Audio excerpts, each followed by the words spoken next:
So good morning. The idea is to share with everybody my process, or at least like my thought process when I start competing, and then afterwards, trying to understand. Sorry, trying to understand some things, that I'll feel, um, that I discover about myself through different things. Studying a lot about psychology, the biology behind stress, especially. Um, and this is something that I still experienced when I'm going through some force on force training, when I find myself engaging in a more competitive activities, right? I was telling Silva too that I since I stopped competing because of my injuries, I start not, of course, like not being so um how do I say, exposed to stress like I used to be competing all the time. So every time I went to do some force on force, I felt my normal level of stress, which is, sorry, let me just lower my volume here, which is usually high. And I will explain exactly how that works for me. And and the more I do, the more I get desensitized, the more I get inoculated, the better responses I have because cognition goes up and all of that. But I feel like I have to me, based on my personality and my traits, I have to keep exposing myself to challenges all the time, pretty much feeling um un, uh, feeling comfortable in uncomfortable situations. Cool. So we did that. We did the survey, just getting more people in, and this is what. Let me just pass this part here. This is pretty much the result of one question prior to past competition. How have you felt? And I, we cannot consider the percentages here because as a total in 100% because people checked multiple options. So first of all, this gave me the context to start writing this presentation for you guys. And of course, I had help from my sister. She's a person that works with psychology and education. She's super capable, right? In those in this area here. So first we had like a few good say positive things. Some people felt calm, not a big deal for me. Some people felt assertive and confident. This is where I want you guys to be, calm and assertive. And calm doesn't mean like completely zen. It's just like more a mindset thing. Excited, happy, motivated, which is super positive. But then we start seeing the negative emotions. Anticipatory anxiety, which it was a high number.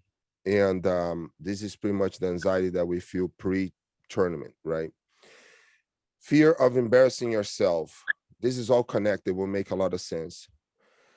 A fear of embarrassing others. So some people like, I know that people come to me like, hey, Luigi, I just want to make you proud. I'm like, I don't care. You know, it's like, I want you guys to feel proud. I want you guys to be happy with what you guys doing. So it's never, so first of all, just to start like this presentation, never think that you have to make me happy because I'm not worried about that.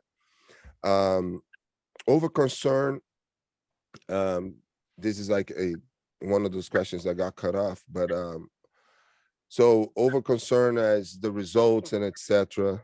And so it's pretty much like I will concentrate in the anticipatory anxiety, the fear of embarrassing, the fear of embarrassing yourself or others, over concern of the results. And some people felt like I'm never going to compete again, or had those self-sabotage type of I'm not worth it, I'm never going to be good enough, and kind of things like that. And guys, like again, this is not me lecturing anybody. This is my process, and you guys see if that makes sense for you. because I tried to throughout the years and decades competing, I tried to build a system that will work for me. Let me put in context here. I've been always very competitive. So I always like competition, but I competed mostly before jiu-jitsu in team competition. So I played basketball seriously. I also used to play tennis. I used to play squash, which is, those are individual, but never in a competition or tournament setting, mostly like against friends. So that doesn't count. And then I decided to start doing martial arts when I was younger, like at 13 years old, after my first street fight, because I I went over aggressive, right? I didn't want to fight when I fought. I went over aggressive, and I, you know, like people say, I saw red, and I had to be pulled out of the fight, and that didn't feel good. That felt like something was missing, and I was young, and I remember having this thought process like, I need self-control. So that was like one of the reasons why I started engaging in jiu-jitsu. And then the competition was something that I felt very uncomfortable, because I was, a white belt, many guys higher ranks than me. I was young, and I felt like I had to perform like the guys from my team would perform, which are very aggressive, right? So this is something that I'm gonna tell you guys what I did. Some people don't like Jordan Peterson, and I understand. So this has nothing to do with him. A few years back, so I kind of like knew exactly how I felt. I read a lot about stress. I knew how to calm myself down. I'm going to explain this towards the last slides, but I decided to to go through this personality assessment, and this is for something else, but which is pretty much psychometrics. There's no subjective interpretation. It's pretty much like they collect the data. I don't know if you guys are familiar with that, but if you go to understandmyself.com, this can help. So as I share, you guys are going to see my process and see if that works for you. So knowing all the things I knew about stress and knowing how to calm myself down, and I had done other courses. One course called ACT, and this comes from a I think he's an Australian psychiatrist, Russell Harris. So I went through the whole course, kind of online course, like, and then helped me. I'm gonna mention that too. Understand a lot of things on how to control the stress level. I I went through this understanding myself, and there are two, one major trait and two sub traits that really explained a lot to me. So this is my path: self-discovery as a path to self-control, understanding how we rank in negative emotions or neuroticism. In this presentation, there will be a flow. So the first, we started with the survey. The survey kind of like made me empathize with the people that suffers, from stress, anxiety, and some other this like self-doubt or sometimes self-confidence, not necessarily like in their whole life, but it could be just in a competition setting. So that's why I'm going this way here. So first of all, they're like, the way that they put the psychometrics, they split in 5 traits and 2 sub traits under each trait. So one of them is neuroticism, and they're split it in withdraw and volatility. So I'm gonna read some stuff because just so we can expedite. So neuroticism is the primary dimension of negative emotion in the big 5 personality trait scientific model. And this is scientific. So there was actually a good control group, right? So over 1,000 of people that went through this study. Neuroticism, let me just see here, somebody jumped in, is a measure of general sensitivity to negative emotions such as pain, sadness, irritable or defensive anger, fear, and anxiety.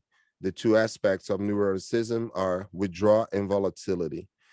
Actually, it's pretty cool. Missy just joined us, and Missy's a psychologist, so she maybe can help us out with some ideas as well. Thank you, Missy. So this is something that I scored high, okay, which is withdrawal. So under neuroticism, I was average, and I'm sharing guys like personal stuff, right?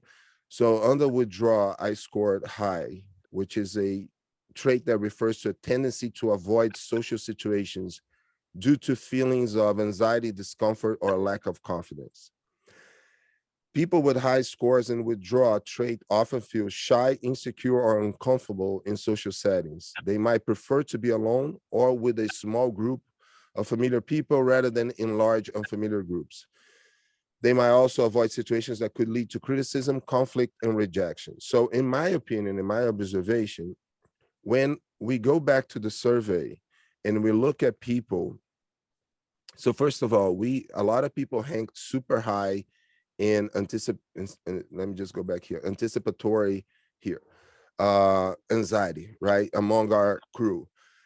And here, like fear of embarrassing yourself, fear of embarrassing others, in my opinion, this correlate a lot with the withdrawal, the withdrawal trait. And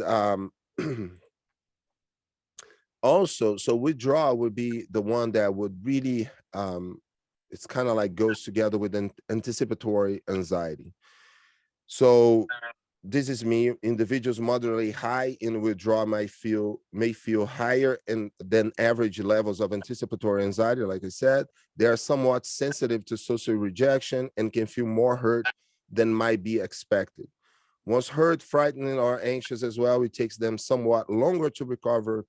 Perhaps people moderately high in withdrawal are concerned that something bad might happen.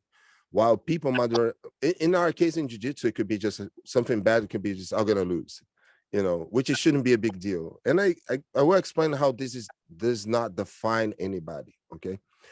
Perhaps people moderately high in withdrawal are concerned that something bad might happen. Oh, that's hard. I read about that. While people moderately high in volatility, the other aspect of neuroticism, suffer more if something bad generally does happen. So that's another question in our survey where people answer they worry about the results, right? Like at the past the match, past the event. Sorry, just one more person joining in. Technically, withdrawal has been associated with activity in the brain systems that regulate passive avoidance. And then, sorry about the dogs barking, guys. I don't know if you guys can hear. Volatility is a component of the larger trait neuroticism, like I explained, in the five-factor model of personality, also known as Big Five. Volatility in this context refers to how a person tends to react emotionally to situations. People with high volatility might experience frequent mood swings, get irritated or upset easily, and have a hard time calming down after getting excited or stressed. They are often more likely to express their emotions and may struggle with keeping these feelings in check. Silvia scored high volatility. On the other hand, people with low volatility are usually more emotionally stable and less likely to have strong emotional reactions. They tend to be calmer, less easily upset or agitated, and can generally handle stress without becoming excessively anxious or upset. And like all personality traits, volatility exists on a spectrum, and people can fall anywhere along that spectrum. So all of these traits, they are not like 100%, 0%. It's just like you within average comparing to the, to the rest of the group, the population or the average. So it can go a little high, a little low. And those are combinations. You can be high in withdrawal and low in volatility. You can be, so there's like, you're not going to necessarily be high and high, if that makes sense. But this is particular, so that's why I always recommend people to know more about themselves. And also worth noting that these traits are descriptive rather than prescriptive. That's what I will mention. They describe patterns of behavior, feelings, and thoughts, but they don't limit or determine a person's behavior. So just to put this in my context, and again, this is more like a sharing session too, is that I know how I feel. I don't like how I feel. That's my natural. I still get anticipatory anxiety. So nowadays I have been out of competitions, but I do a lot of force on force scenarios. I run like as a role player or sometimes running the scenarios. I feel anxiety. And because I want to perform well. I want to perform well because many times I'm one of the instructors, but at the same time, I know that my inherent feeling or say biological effects will kick in, and I'm going to go over that, and I will bring that down, if that makes sense. So this is my path. Try to understand why I was the way that I am, you know, why I am the way that I am, and then start working on that. So this is like just a summarizing. Volatile people tend to get upset if something bad does happen, while people high in the withdraw. The other aspects of neuroticism tend to be concerned that something bad might happen. So there's a difference between the anticipatory versus like the result, right? Technically, volatility has been associated with activity in the brain systems that regulate fight, flight, or freeze. So now things are going to start making more sense for everybody. One thing, quick example, it could be somebody that loses a match, right? Didn't get hurt, but throws a fit, pushes the referee, spits on an opponent. That guy probably scores. And I've seen these things, right? I literally have seen many times. If you guys go to competition, you start seeing people like losing and just being a bad competitor. And it's nothing wrong happened. It's just like, you sucked.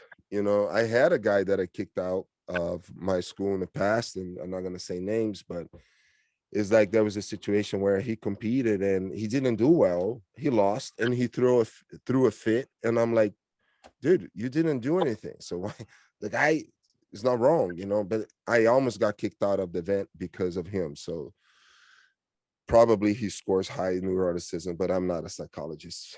But knowing more about this, I can figure that out. So just a second, let me get my coffee. If you guys have any questions, just like let me know while we are talking about this. I'll answer if I can. Now, one thing that helped me over, this, I've been in contact with the SIAC guys for a while. You guys heard me talking about the readiness formula.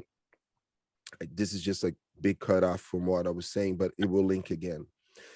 Was when I was going through an LOT, a logical order of thought training, and they explained this. This is open, this is public. So that's why I named them here on the bottom, right? The concepts incorporated from SIAC and SCG. So they have this readiness formula. And the readiness formula works in any field in your life. And then again, this is not me, this is how I learned from them. But I start like really incorporating this more into everything that I'm doing, including running my businesses or my jiu-jitsu life, my training, or my, force on force training, competitions, and etc. And it starts with awareness, preparedness, and willingness.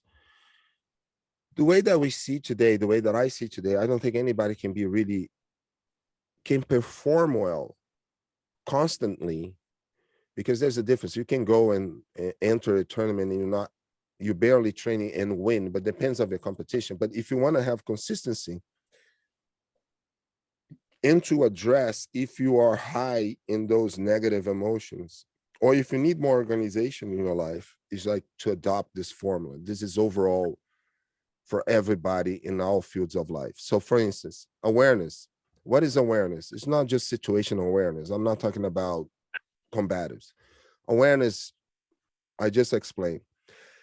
I'm aware of how I am naturally, how I am like myself as my natural Luigi tends to be anxious.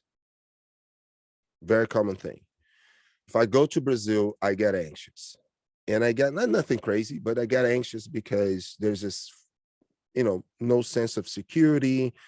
It's just like, I don't know, there's something, I know that's my natural. I have that kind of state, natural state. Now, let's say I'm talking about tournament, and we're going to put in a context for competitors. My awareness is, number one, knowing how I feel, being more mindful about, how you are. Number two, being aware of what you need to do to become a competitor. What I need to do going towards this tournament. My awareness could be even knowing my opponents. I know them, I see them in brackets, and I start watching videos. Actually, that helps me many times to lower my stress. It's almost like, instead of being surprised by who I'm fighting, if I can get some data about that person, I will collect that information. I'm going to gather the information. I'm going to study my opponent. And that helped me actually lower my stress level. That's a type of awareness. There are many other fields that you can apply your awareness. It's pretty much, I would say, awareness would be your process of collecting information going towards a competition, information that you would need to perform well. Well, I have that. Now I need my preparedness. For first, and then preparedness and willingness, there's no sequence here. My willingness is going to start with, like, I want to compete. So that's a willingness thing. But willingness is not just that. I need to prepare. I'm aware that I need to prepare. Do I have the willingness to prepare? So if I really want to perform well, I need to train 4 to 5 times a week, right? Am I willing to do that? I'm not talking about if you can or if you cannot, but are you willing to put the time and an effort to prepare, right? And what is the preparedness? It's like, now we don't need to get into the technical details, but it could be, you might need some conditioning, you need some strengthening, you need technical skills, you need to train under pressure, you need specific drills in jiu-jitsu, you need to row as much as possible, you need to do your recovery, you need to do your nutrition, you need to be aware of what you need as far as what you need to do to prepare to actually to recover from training. So I know what works for me, and I need to be aware of my nutrition, what I'm eating, kind of all of those stuffs. Those stuff are related to preparedness. And so there's like this, see, it's all connected. The willingness to become more aware of what I need to be prepared, and the willingness to prepare based on the things that I'm aware. Makes sense? So the readiness formula, it can be you guys in your jobs, whatever job you have a mission, whatever mission is, whatever goal is. And it could be a desk job, it could be, in the law enforcement. You have to start an investigation. Are you aware of all the things you have to investigate? Are you aware of everything that it's related to that, mission? Are you willing to go after what you need to be aware of? Do you need to prepare? How you need to prepare? So forth, so on. So are you willing to prepare? It could be you going to you in college or school, and you be preparing for an exam, or it could be somebody moving to another country, right? So before I came to the United States, I didn't apply the readiness formula, but I tried to read as much as possible about where I was moving to, how much was the rent, an average, how much was this, how much was that, and what I need to do, immigration wise, this and that. So this applies to everything. So readiness formula You guys take notes. It's very important, in my opinion. And now we're going to go and tackle a little bit, and I'm going to give you guys more details. Actually, I was writing all of this, and then I realized that I run the course, the Violent Encounters and Their Aftermath course. And the U.S.C has an amazing simplified explanation. I'm like, why am I redoing this? And I'm going to give you guys a few recommendations. There's a really good book called Why Zebras Don't Get Ulcers from Robert Sapolsky. I don't agree with him in many things when it comes to some political ideological or philosophical stances, but the guy's super good. He's a good person, right? You can tell the guy has a good heart, but the science is the science. So the biology behind the stress is the same. So a really good book, the Why Zebras Don't Get Ulcers. And I'll send to you guys one cool lecture that he has on YouTube that kind of like summarize a little bit here. So we have the anticipatory anxiety. That's pretty much stress. All your concerns accumulate and build up your stress, right? How you're going to perform, if you're going to embarrass people, if you're not going to embarrass people, and etc. You already know, or in my case, I already knew what are my natural, say, state, which is to be a little bit more anxious, going towards, events. Things that I change because I score lower in volatility is that I really don't care too much about the results, or maybe I train myself to not care about the results as much. But I naturally sometimes, because the anticipatory, as a teacher, one of my concerns is like I want to make my students proud, and that's something that I eliminated, right? I want to make you guys proud for sure, but this is not going to be defining how I will feel during a tournament. So understanding fight or flight, these and other physical and psychological effects have long been attributed to adrenaline or epinephrine or other natural chemicals that flood your body during extreme stress. But the fight or flight, this is simplified, is fight, flight, or freeze mechanisms that are part of your system, goes well beyond a simple chemical dump by your adrenal glands. As explained, I'm going to explain here. We use the short term, which is fight or flight, but actually it's fight, flight, freeze.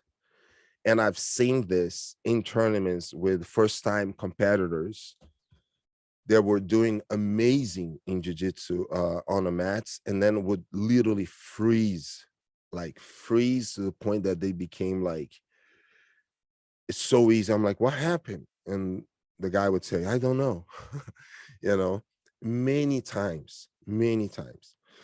So the correct, in my opinion, is fight, flight, freeze. And actually there are 3 types of freeze that some guys explain. And maybe I'll go over that if I have time. So these are defenses that are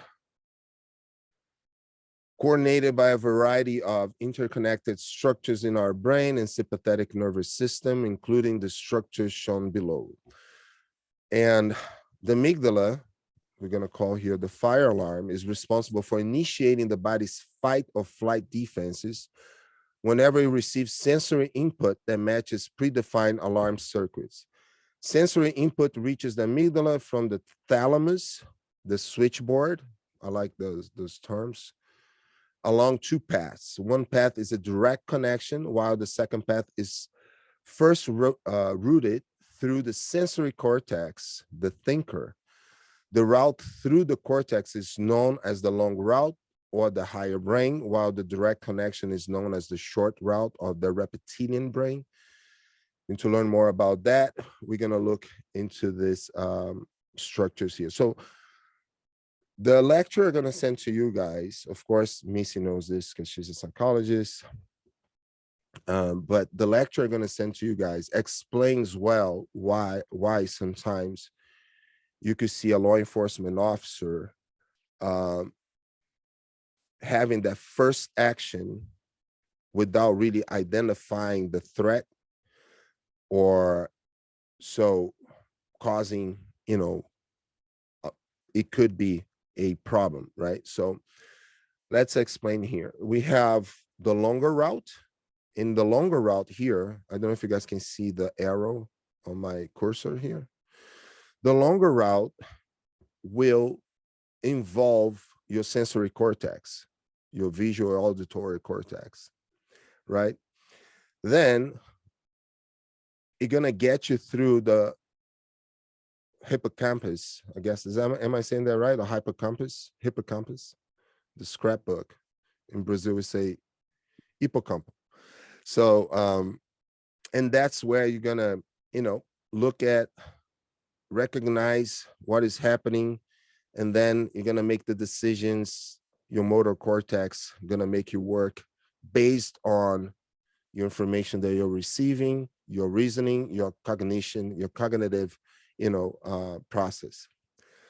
The short route, however, what's gonna happen is the short route gonna activate your amygdala.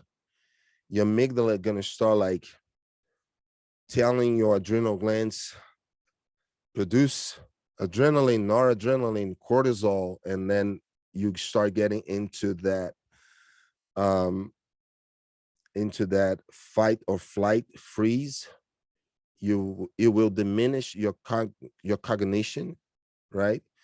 And usually we're gonna go over that, especially if you guys do some self-awareness or self-thought when it comes to your analysis with yourself, how you feel or how you felt in your prior tournaments, your events, right?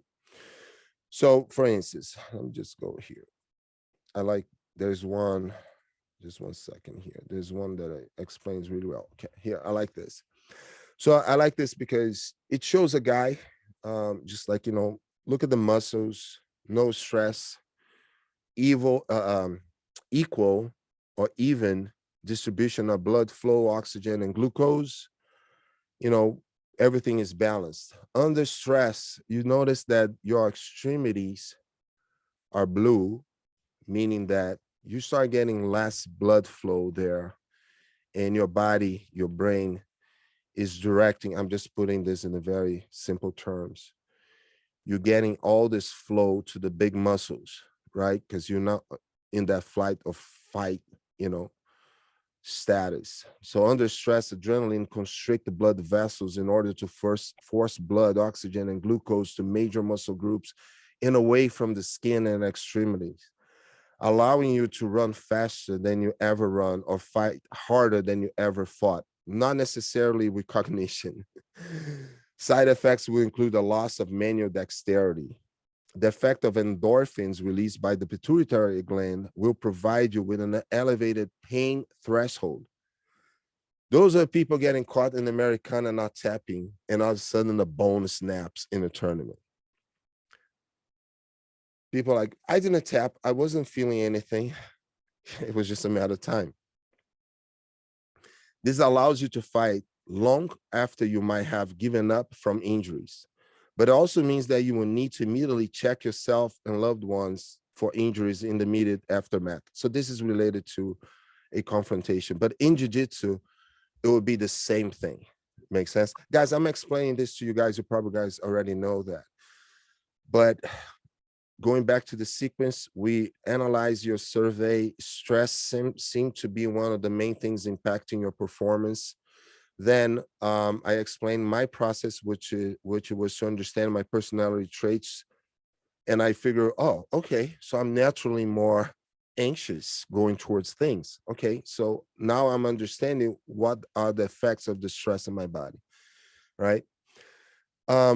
Start here from the thalamus. Thalamus is the switchboard, right? Your senses, sight, sound, and touch provide sensory and emotional input to your brain, which is rooted through a structure called the thalamus. The thalamus used to be thought of as nothing more than a relay station.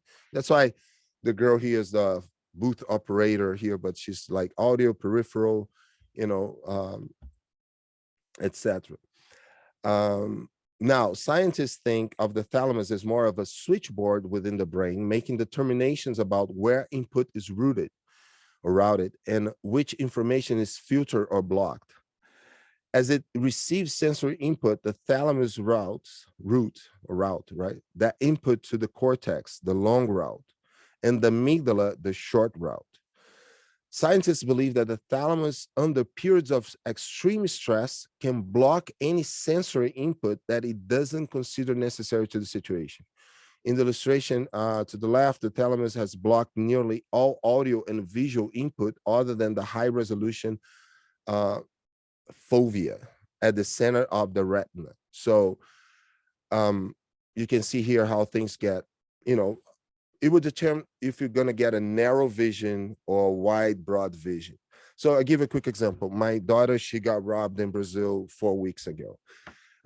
They got boxed in, 2 guys, 2 guns, 1 guy on the right, 1 guy on the left. She had a dog in the back seat, her mother-in-law in the back seat. She remembers a few things, but she said that all she could focus was on the guy's gun. And she didn't realize how much the dog was barking. The dog was going insane in the back seat, but she said that she heard him from very far away. So it's like 100% stress. My first time I competed, I remember the idea of the sense of time. Time was passing super slow. I remember this. This has been like 30 years or more. I remember feeling my ears muffled. And I'm like, literally, I felt like I had headphones with no sound. I finished, my heart was like to the roof. And my coach asked me like, did you hear me? And I'm like, I didn't even know that you were here. So that's how stressed I was as a white belt. First time, 3 months in jiu-jitsu, I competed. You know, it wasn't bad. It was 0-0. I pulled guard. The guy won because I pulled guard back the day, pulling guard. They would, I don't know. I thought I was going to attack more anyway. But can I explain the physiology? All right. So the sensory cortex, just very quick, the thinking part of the brain not only receives and processes sensory input from the thalamus, but is also responsible for planning and reasoning, and it will direct the motor cortex to perform tasks. Like the thalamus, the sensory cortex can selectively ignore input that it doesn't consider critical to the task at hand. So this is like your cognition in, say, simple terms, right? So that would be your, I think is your front lobe. Probably Missy knows this better than me. Like put in time, assess, having access to your, memory, recognize things. Oh, I see a black thing in the guy's hand. It's a square, has no pointing thing. Oh, that's a cell phone. Or it could be a bypass of the sensory cortex. I see a black thing in this guy's hand. My pituitary gland fires. So my amygdala will fire. Stress levels goes to the roof. And what I see, because I didn't really like go through the hippocampus, what I see is a gun in somebody's hand, right? I'm going to send you guys the lecture that explains this very well. So the thinker, the hippocampus, oh, sorry. It was supposed to be the hippocampus. Maybe my links are messed up. No, yeah, so let me go to find here the hippocampus. Sorry about that. I don't have it. I thought I have it. Okay, but anyway, the hippocampus is going to be like your database, right? Your database of memories and what you know and etc. So at this little picture here shows, this looks like a coiled snake, but it's not a coiled snake. This is, oh, hold on, let me see. Okay, Missy just given one of the hippocampus jobs is memory. So I assume that long pathway allows you to access memories are of past similar experience. So this is Miss, thank you, Missy, so much. So yes, so the hippocampus, it's your memory, it's your database. Um, you have access to your, so pattern recognition will be built in my last LOT course. I learned that when you're building your pattern recognition, you're building your hippocampus, right? So Missy, you correct me if you're wrong, or you adding more information. What I was saying, like what is a coiled um, rope might look like a coiled snake, but through my sensory cortex, having access, making this um, connection, proper connection with my hippocampus, I will recognize. So I'll give a quick example. Why do we do now the drills only class? The drills only class is a pattern recognition class. So if you guys never share, this is why we do. A chess player training by himself or herself will place the pieces on the board many times, repeating attacks or situations that he will look or she will look, and will immediately recognize what are the exits of the next maneuvers. So many chess players, they play like that. It's like, if you um if you see this configuration, this is my attack. So they study. When that happens during a match, the hippocampus will have the information, like Missy just said, past similar experiences. That's pattern recognition. When I get you guys to do cross knee passes, and you pretty much, you are looking at your opponent's body and building a pattern. You recognizing this is the easiest way to go here. The guy puts a knee shield here. This is what you're going to be doing. So it's pretty much that. You guys follow me? Let's get here to the amygdala. Amygdala, actually, I think here that they explain, the amygdala contains most of the brain's alarm circuits designed to react to an imminent threat passed on by the thalamus. When its alarm circuits are tripped, the amygdala has a direct connection to the motor cortex. That is, this is important, it skips the reasoning and planning part of the brain in order to take immediate action, such as making you duck if something's thrown at your head, into the hypothalamus in order to kick your endocrine system into gear. Evolved alarms are contained within the amygdala, such as fear of really loud noises. Watch any videos of soldiers ducking when a mortar shell goes off, and etc. And learned alarms, such as fear of snakes with rattles, on the other hand, are accessed by the hippocampus. So it's kind of like, you look at this is a snake, you hear the sound, that's really, really bad. Thank you, Missy. Right? So very quick thing that I learned is that the amygdala process fear and anger. And it's very interesting because when I go back to the story I was telling you guys, I think you're going to finish at 10:30. It's 9:45. So I'm going to try to expedite this.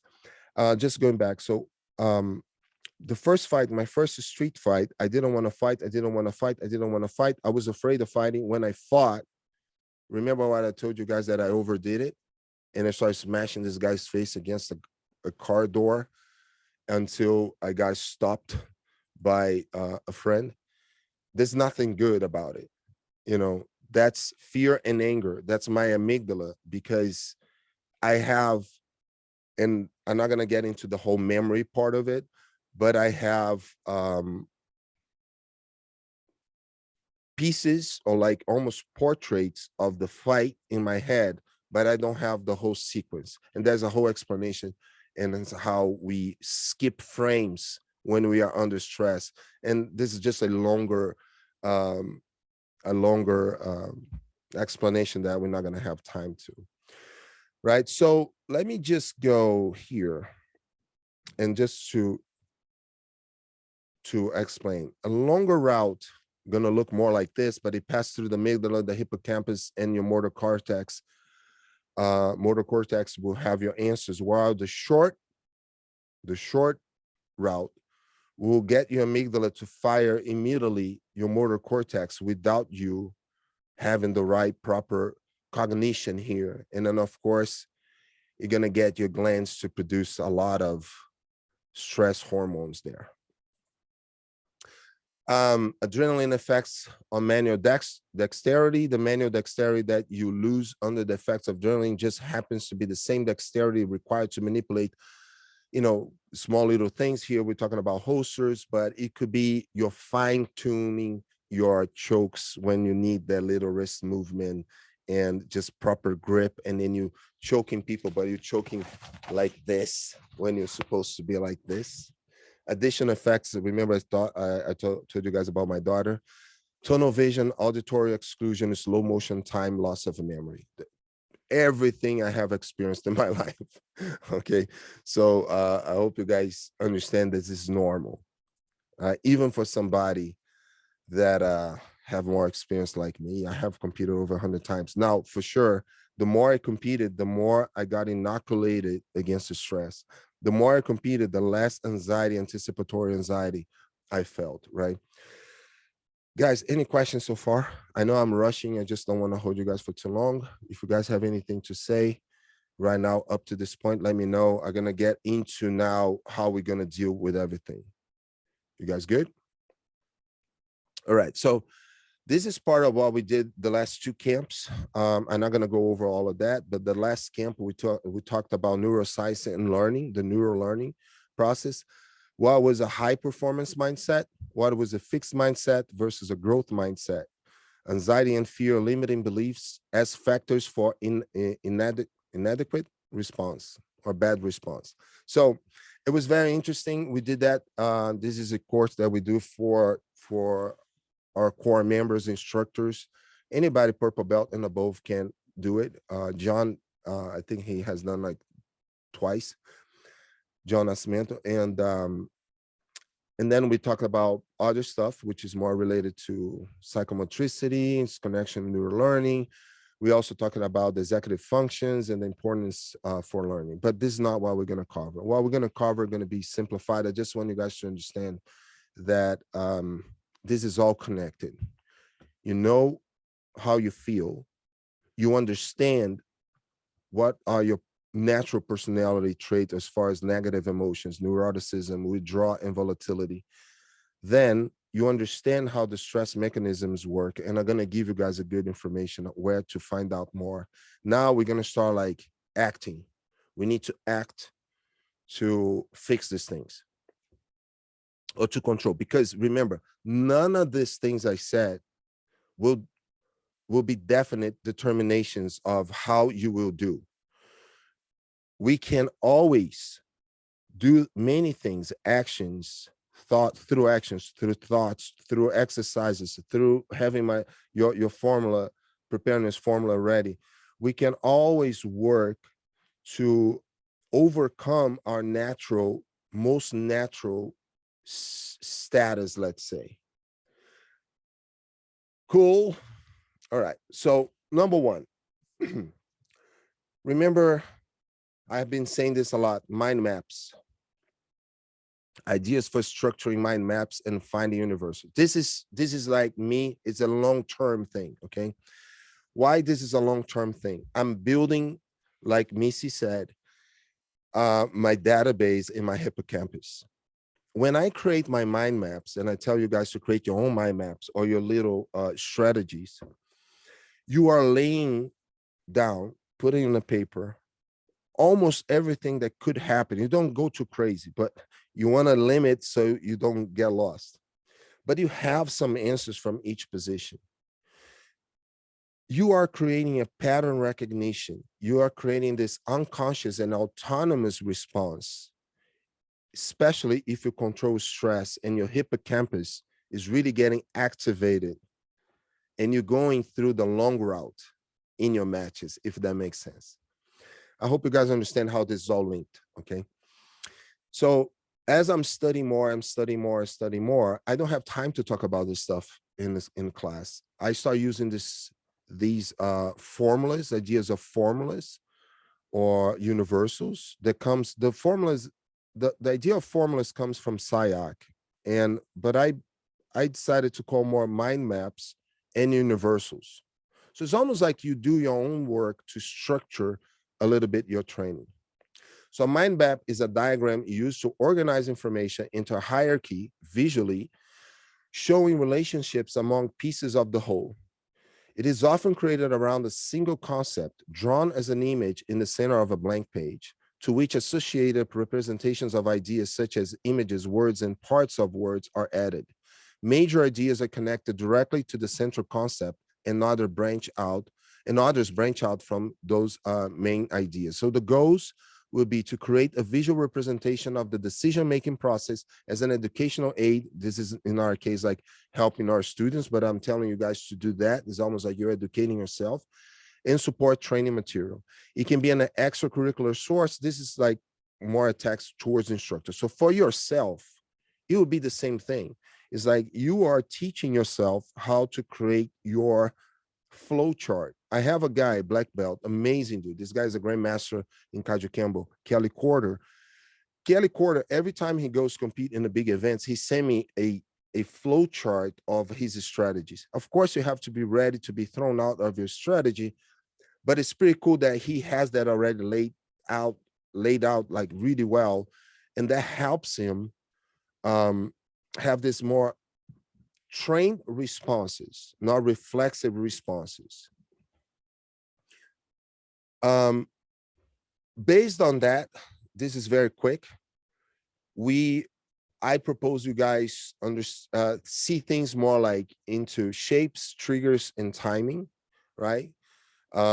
That's how you build your mind map. And again, guys, we already in that phase that I'm working in everything I need to become a good competitor by having a lot of reasoning, logic, cognition. Nothing is subjective. Everything's more practical. So this is me. That's how I start seeing things. I start paying attention to shapes, the opponent's posture, base, head position, grips that can be incidental, nor forced or provoked or forced through muscling or forcing a reaction. Triggers, things that happens. You guys have been hearing me saying, what is the trigger? What gonna make you take the next action? All of these things, going back again, the way that I understand, is building your database. It's building in a way that you can create the pattern recognition. It's building in a way that you can have faster trained responses. That's the main key. In timing, action, and reaction. So triggers can be visual, auditory, kinetic, and tactile, just the way that we learn, right? So this is just quick examples, kind of things like this is what I explained to some guys. Like I'm close guard. This is like my feet here. It looks like a mustache for some reason. It's just like I'm not a good, drawing. So just put like, this is like what I was explaining to the guys. This is my mind map. This is what I feel that I'm gonna do. If this guy's head is to the right, I'm gonna sweep him this way. If the head is to the left, the base, the knees here, the other legs is stretched out here, gonna go this way. If the guy's head is behind his hip line, I will go this way. This is me thinking. You can do differently, right? So this is open guard. The guy's head is behind his hips. I'm gonna sweep him on and put him on his back. The guy turns his body this way. I'm gonna take the back here, the other way here. Here, the guy is balanced. So you start creating, like, remember, look at these two boots here, like look terrible. But again, my visual representation, I'm inside an open guard. This is the V shape that I talk about. I'm gonna go through the middle. Side passes. There's a wall here, which my feet touching you. What I'm gonna do? Remember, like diamond shape guard, I'm gonna go around. This, in the context of you guys understand why I created this is like, if I need to explain to a kid, of course I would do a better drawing. This could be material to help kids or help instructors teach kids during a kids class. So this is actually extra material to be presented. But for us adults, we can have this. We don't need to maybe put in graphs like that, in drawings like that, but it's just like you creating your pattern recognitions, you know. Then we do this drill, the better positioning, timing, the 4 steps with the knee on the stomach, pattern recognition. You feel a hand here, move to the other side. You feel a hand there, move to this way. You guys follow me? Better submission, timing, the 4 count attacks from guard, right? Armbar, omoplata, triangle, armbar. So we drill. We are building that automated response because we are settling this information that we're gonna access when we are more calm. One thing I want to tell you guys, this is part of preparedness. This is also part of awareness. If I feel that if you do your work, training hard, putting the time, the thoughts, and etc., what happens is your stress level should come down. Every time I competed feeling like I didn't do my good homework, I didn't train as well, my stress level was higher. Every time I put a lot of effort in my preparedness, conditioning, strengthening, skills, strategy, I went with more confidence. My stress level was reduced, even my anticipatory anxiety.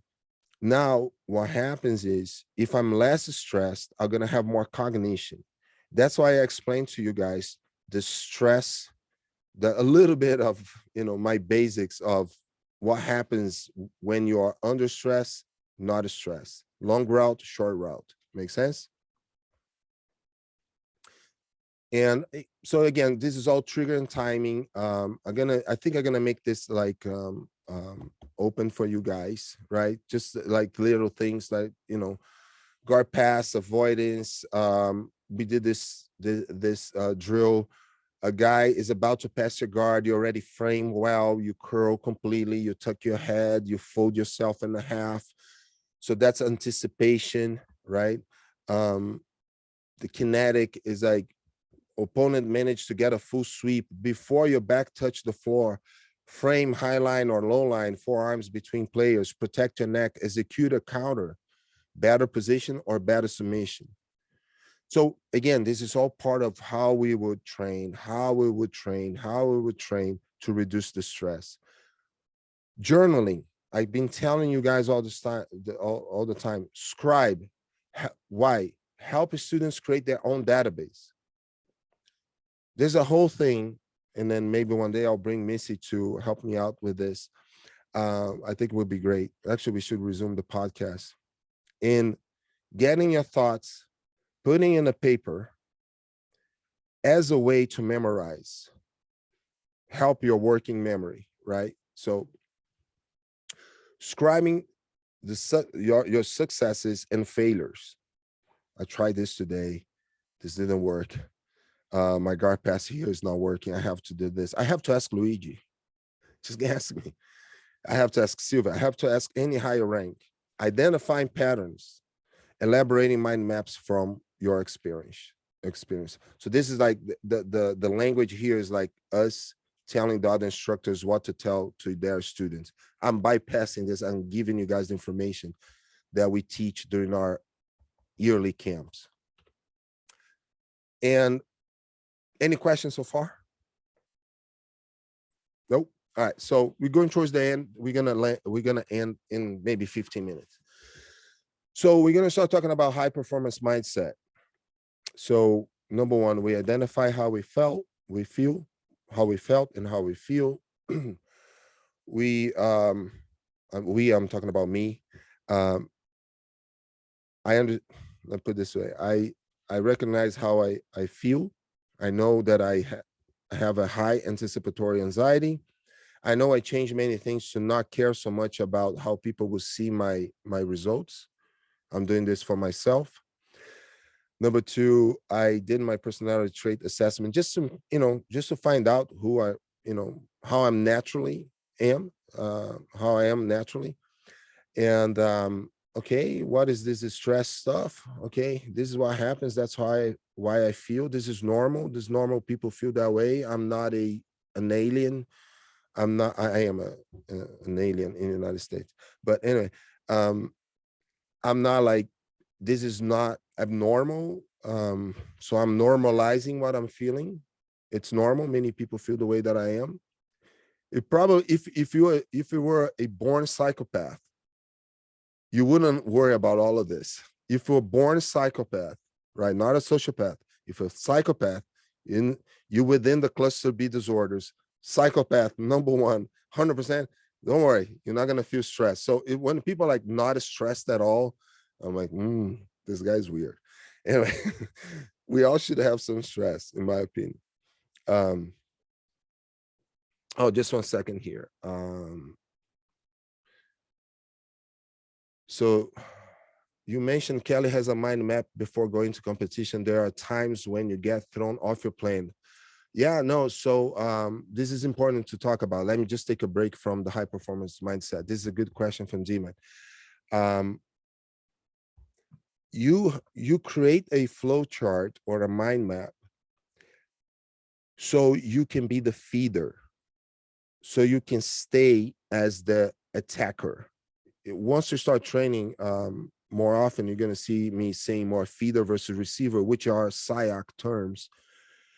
When I have a flow map, a flow chart, and a mind map, I would tend to be the one pushing the pace. I would be the one determining how the course of the fight, but I have to be ready to be thrown out of my plan. And I might have not mentioned, but the mind map should consider that too.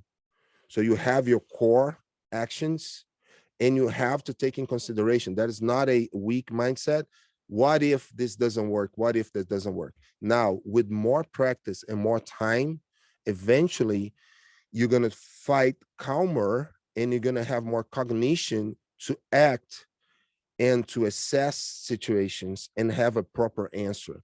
So going towards the tournament, having your mind maps and your flow charts or what you would like to do, it's pretty good. And you have to have, in jiu-jitsu, for instance, well, my goal is to throw this guy or this girl, but the girl might pull guard. So you have to have an answer to that. And you have to have an answer like, I want to throw that guy or the girl, but I got thrown. So you have to build, it's a complex map, but you just don't open up too much the branches. I hope I answer you. Cool. So, okay, high performance mindset. The way we think helps shape our actions and characteristics. Therefore, a professional athlete will not be successful in his trajectory if a limiting and undemanding vision guides his thoughts. I'm going to go over this. I'm going to super simplify this because I figure out like I can simplify this. In this way, a high performance mindset means setting your mind to seek the best possible performance in all actions. That's what I just mentioned here about the mind map, taking throughout your career. This means training your mind to help you make assertive career decisions, or it could be assertive. I'm talking about career here, but we're talking about, put this in the context of training and fighting and your mindset. Whether when signing contracts or in everyday life, in which the mind always encourages the body to perform well, respect training, evolve technically, and expand physiological capacity during competitions. With a high performance mindset, even athletes with technical limitations can succeed in their careers as the mind helps shape the professional day-to-day better. Cutting, this is the main thing, limiting factors and expanding the strategic vision to compete. So limiting thoughts or limiting factors for me is the key. I will go over this. The vast majority of companies already operate based on high performance mindset techniques. These companies train and encourage all their employees to adapt these techniques for motivation, performance monitoring. Performance monitoring is your scribing, right? And the pursuit of better results in their day-to-day, say, corporate activities. But for me, is this. I'm just gonna simplify. You look at this guy, and this guy has just one and a half leg. What will be his limiting belief, right? And this is not a motivational speak. This is not like, let's go, guys. This is not like a, this talk pre-game. It's not that. The mindset, we always talk about mindset. The mindset is not a pre-talk, pre-competition. I could pump you up, but it's not the case. What I'm gonna tell you guys is like, I have so many times people telling me like, oh, Luigi, I don't think I can do this, or because, and there's always a because. You have to limit, you don't need to talk to yourself like you can do it. It's good. I'm not gonna say that it's negative. It's good. Oh, I can do this. I can do this. But what I feel that is most beneficial is to cutting your limiting beliefs. It's to cut that idea that because you lost 2 or 3 times, your limiting belief, you're going to internalize that, those 3 defeats.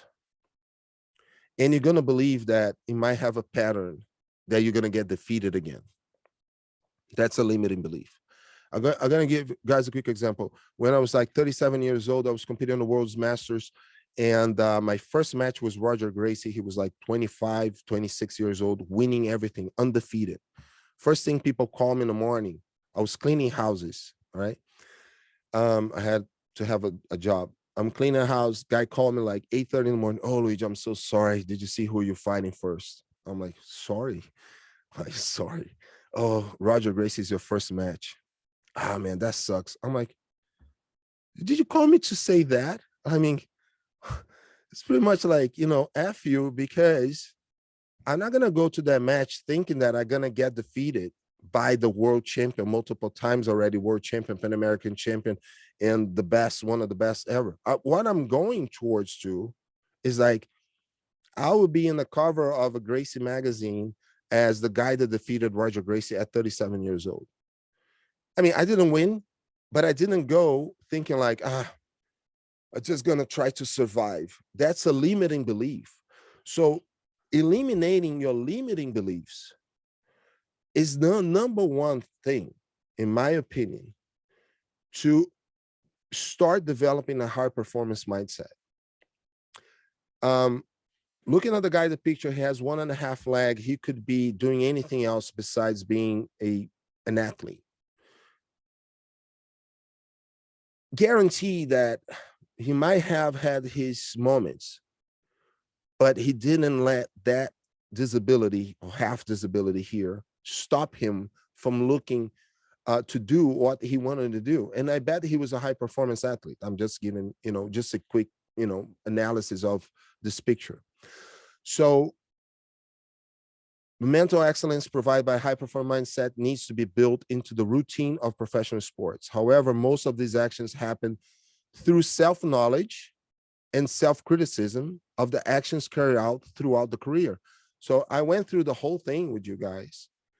Again, acknowledging how I feel, understanding why I'm like this naturally, how the stress works with me, how got affected, how my limiting beliefs and affected me. Now, one of your first attitudes to achieve a high performance mindset is to identify and suppress your limiting beliefs. So my first limiting belief is like, I don't have time to be a competitor because I had a corporate job for 10 years in Brazil. And so I use that as an excuse every time I lost. Oh, I cannot train as much. But I was training 4 or 5 times a week, right? But comparing to the other guys that had no jobs or just like rich guys or whatever that could do this full time.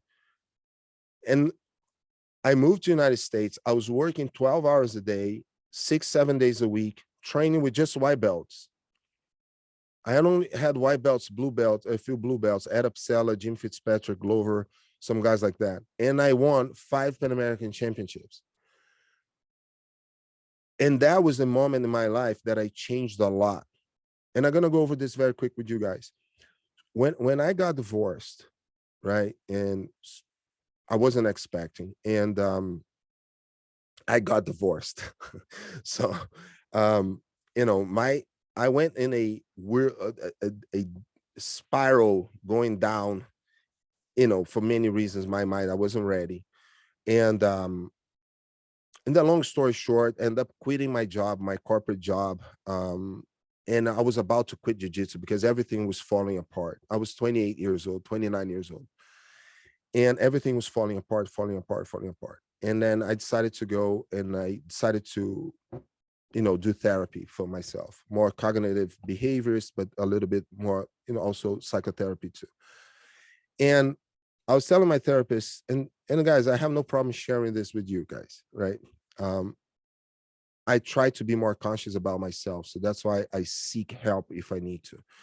And what happens was that I talking to her and talking about, you know, a lot of things that I had to apply in my life. I said that I was going to quit jiu-jitsu because I needed time to restructure my life. This was before I moved to the United States.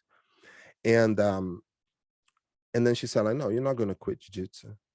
You're going to keep going. And then it's a long story. I'm going to shorten here. Long story short is she said, like, didn't you say that there's a, you know, world tournament or international masters or something like that? I'm like, yeah, it's like a couple months. And she goes like, you're going to fight. And I'm like, I just don't have time. And, you know, just, you know, all limiting beliefs. Boom, boom, boom, boom, boom, boom. And I'm feeling defeated by life. My life defeated me because I had a, you know, a structured family since like I was independent, since I was 18 years old. I, you know, built my life in, you know, about 10 years, like pretty, everything fell apart. And I thought jiu-jitsu was falling apart too. And what happened was that tournament, I did 7 matches and I won my division, 4 matches. I won my division. And I took second on the other absolute division, and I lost by, you know, it was a draw or something like that.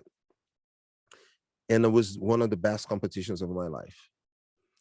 And what I noticed is that I cut all the limiting beliefs. I didn't know that until recently about limiting beliefs, but is what she was doing is she was making me cut all my limiting beliefs because my life outside jiu-jitsu was unorganized in a way because everything fell apart, right?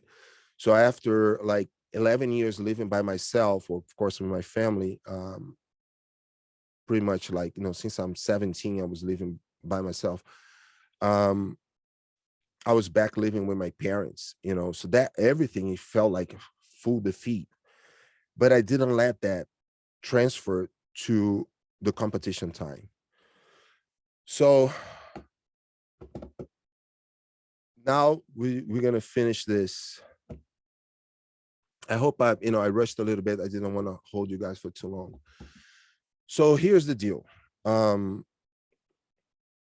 What can we do to mitigate the stress, the anticipatory anxiety, our limiting beliefs, everything that causes our biological or this like physiological effects of stress, of self-doubts? Maybe you don't feel even stressed. And that's another thing. Like maybe people don't even feel stressed. They feel calm, but they lack this assertiveness when they fight because they do have a limiting belief. It's not totally related to fear or stress, or fear and stress, because they're kind of very blended, right? But it could be just like, yeah, I'm competing. I just don't care because I suck anyway. So there's no level of stress that too, right? There's one, me, I want to go. You know, I tell people like this whole thing, like leave your ego at the door. We do say that like it's the bad ego, which is not even the definition of ego, but anyway, just like how we say like your pride or whatever. But every time I go compete, I'm gonna explain a little bit about this. I visualize myself in first place. I won the gold medal. I really won the gold medal. And I want to exercise a little bit on my social media narcissism, like showing a gold medal because it's cool, right? It's a healthy narcissism, if that can be. I don't think there's a healthy one, but anyway, it's like a sense of pride, even if I lose. But if I lose well fighting up to the last second, just 1 second. Just stop here very quick. Missy sent it, and I love this. Whether you think you can or think you can't, you're right. I think you posted this for everybody if you don't mind me sharing. I was at a tournament a few weeks back, and while this guy was coaching, he was yelling at his athletes, believe it. Several, hold on, just there's something here in front of me. Okay, believe it, in several different positions. And that team really seemed to buy into that. They believed they could, and in a lot of situations they did. Love this. That's absolutely truth. Absolutely. I mean, just going back a little bit to limiting beliefs. I always tell this to everybody. It happened to me once in my life. Competing, a guy passed my guard, and he was like bigger than Dave Torres. And it was like a minute and a half or 2 minutes. And I'm like, I'm never gonna get out of here. I just want to like a little, I tell you, like the weakest thought, and I was ashamed of myself. I was tired. It was maybe third fight. I'm like, I'm never gonna get out of here. I just don't want to get submitted. I'm just gonna resist and survive. Time is up. They raised the guy's hand, and I'm like so pissed at myself. And I said, like, I will never, ever, ever let this happen again. Not somebody passing my guard, but letting myself give up and think, like Missy just said, that I could not get out of there. Fast forward, I never let that happen. And I put in my head that what Carson Gracie used to say, if you know you cannot win, make your opponent pay the price for the victory. You're gonna make your opponent pay the price for the victory, meaning that he will have or she will have to work their ass off to win. And it could be 1 second to the end. And I use myself proudly with an example that I did this match, finals of Pan Ams. I fought this guy, amazing dude, Boca, and it was 0-0, and it was an insane non-stop fight. He's trying to pass, I'm trying to sweep. He's trying to pass, I'm trying to sweep. I didn't stop. Up to that last second, I'm trying. The referee gave the fight to him just because I pulled guard, right? He was a judo black belt, amazing dude. So at the end, we are hugging, and we saw each other like after 10 years from far. And I was telling Luciano Marcello, I was with them in the Pan Ams, and I said, Luciano Marcello, that guy was the best fight of my life. And they asked, you win? I lost, but he was the best fight of my life. And he was telling that to his student from far away. And I'm like, Boca. And then I told him, like, I was just telling these guys, you were the best fight of my life. And he said, like, I just said that to that guy too. And it's not because he won, it's because it was amazing how we didn't give up. I won matches. You guys know that. I brag about last 10 seconds, last 30 seconds. So 100%, Missy, you are on point. Limiting beliefs, we cut it off and we think like, believe it, right? You cannot tell yourself you cannot do it. And if you fight up to the last second, it will never feel like a defeat, never. Anyway, relaxation techniques to use are used to control anxiety. How? Work on preparedness formula. That's number one. If you know and you're confident that you work on your awareness, preparedness, and willingness, your stress level going to come down. Now, you still might go and have that you're in a bullpen area and then you're feeling that stress and etc. I do breathing techniques. I reserve some time to meditate, working on my breathing. I try to empty my mind and let my thoughts pass. And I'm going to go over this a little bit. So when I'm really stressed and I'm trying to free my mind a little bit, I try to work this mindfulness. And it could be me driving, right? And I start like getting these thoughts and etc. I always think And Russell Harris, he says leaves on the stream, something like that. I use more in my way to do it is I think as clouds passing by. So if I'm here now at home and I'm relaxing and I'm doing something and I'm trying to think about tournaments and this and that, or I'm about to go compete, when I have a limiting belief or thought or negative thought or some other thought get introduced in my meditation per se, I let it pass by. But it's not like I'm not gonna think about this. I'm not gonna think. It's like I'm gonna tell you guys one thing. Don't think about a pineapple. Don't think about a pineapple. Did you guys think about a pineapple? I bet you did. So that doesn't work. If I say like, don't think about a monkey, right? You cannot say that to yourself and like, I'm not gonna think about a monkey. I just thought about a monkey, right? So I'm like, let the monkey pass by. So this is something that I learned in this course that I told you guys,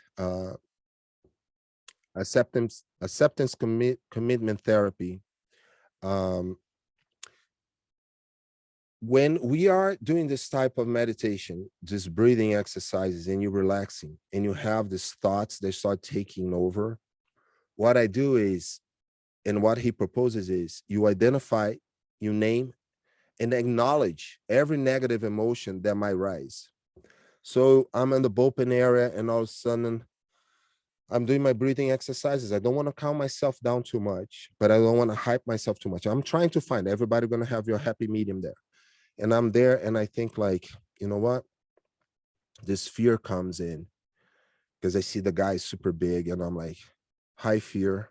And I let it pass. So I identify, I put a name in that emotion and I let it pass like a cloud. I literally, that's how I meditate and that's how I learned. You unhook yourself from limiting beliefs. So do not let any negative emotions and self-doubt thoughts attach. Literally, you have to work. That's how I do, to not let these limiting beliefs attach.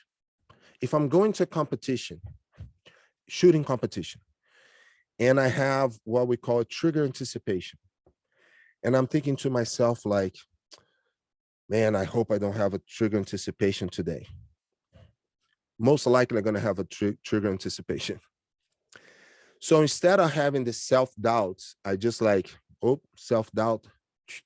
So it's almost like I'm letting it pass. I don't block. I acknowledge.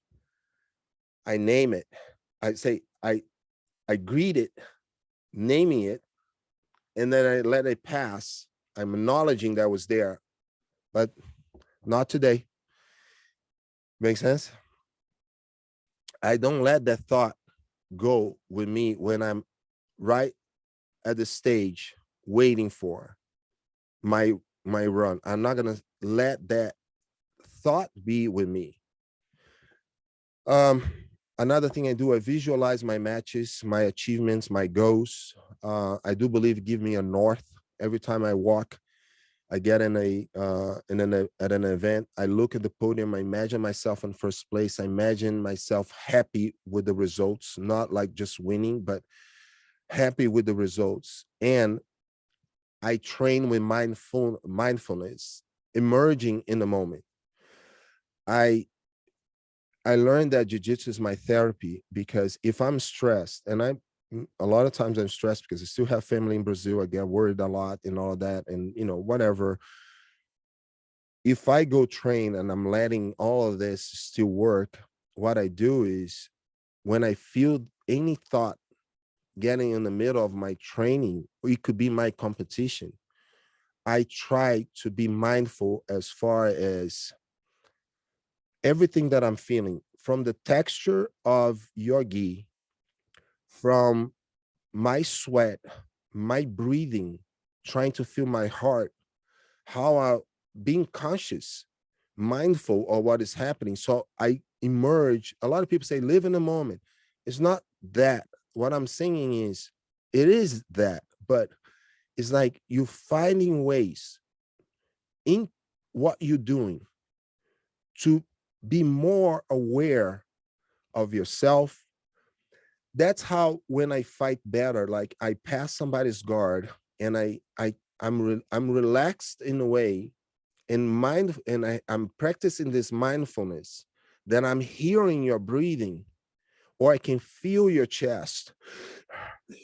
And because I'm so in tune that when I feel you doing the to catch your air to move, I move before you. That's mindfulness. And I think this exercise of being in the moment, paying attention to everything that's happening, decrease my stress, decrease my fears, decrease my anxiety, my self-doubt and everything. So I said, beware of your body, your movements, your teammate breathing, your sweat, your motion, always looking for ways to disconnect from limiting beliefs. So this is one book that helped me a lot. After the book, I did the course, The Confidence Gap, a guide overcoming fear and self-doubt. It's very interesting. It's kind of self-help. It's a self-help book. I really recommend for people that have high anxiety, performance anxiety, and it can be in your exams, it could be at your job, in your investigations, in your law enforcement career, in anything. I think it really helped me. So I apply a lot of the things, especially when it comes to the relaxation and meditation techniques. I highly recommend. And that's it, guys. I hope this flow here is long. But again, I want to help everybody because it's not just techniques, it's everything else. I hope that you guys can take something from my experience, from my my personal take. So if you guys have anything you guys would like to add up, questions, you guys can open your microphone, anything you want. No problem, man. You guys are welcome. You guys are welcome to ask anything afterwards. So for who wasn't here in the beginning, in our survey, my focus to create this presentation was because a lot of people scored higher in anticipatory anxiety, fear of embarrassing yourself, fear of embarrassing others, and over concern as far as the results and how people perceive you, etc. So that was my concern. That's the reason behind all of this thing here. And guys, I don't have all the answers, and I just try to share with you guys my personal experience, how I could win a lot of stuff. And I think like most of the time in the past, it was self-sabotage when I didn't win. And most of the time that I won, it was more my mindset, Cool. If you guys have any questions, just let me know. I love to share. I want the best for all of you guys. I love you guys very much and appreciate your support. Cool. Hopefully this helps. Maybe you get one thing or another thing, or just create some curiosity that you guys pursue yourself, development, knowledge, and etc. Happy 4th, everybody, too. Cool. See you guys in a week. Awesome. Thanks so much. God bless you guys. Bye-bye. Thanks, Luigi. You're welcome. You're welcome. Bye-bye. Ciao. Bye, Luigi. Thank you. Oh, bye. Thanks so much, Missy. Love it. Yeah, You're you're best. welcome. Yeah, I'm we going to should try do to visit soon.